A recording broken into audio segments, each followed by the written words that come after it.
Today we're going to learn how to make my Italian stuffed shell appetizer. Okay, we cooked our sausage filling, we cooked our ground beef, we have our ricotta cheese. So let's make the filling for our stuffed shells.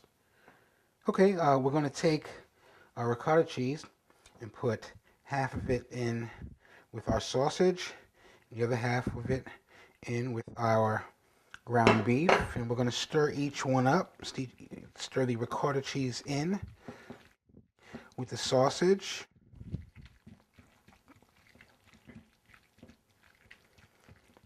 Just like this, just get it in so it mixes in with the sausage.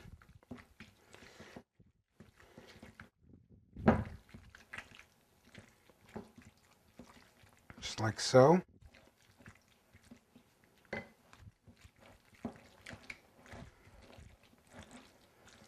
And there you have it. So there's our sausage filling.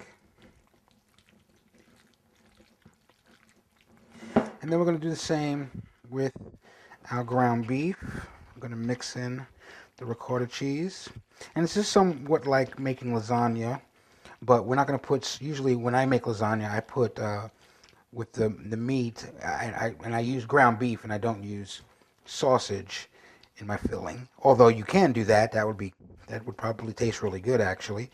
Um,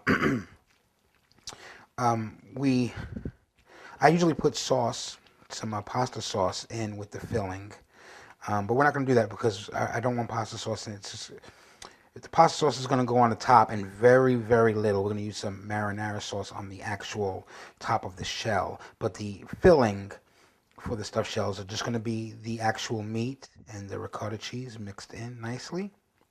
And there you go. So now we have our sausage filling for the sausage stuffed shells, and we have our ground beef filling for the ground beef stuffed shells. So now let's actually stuff our shells.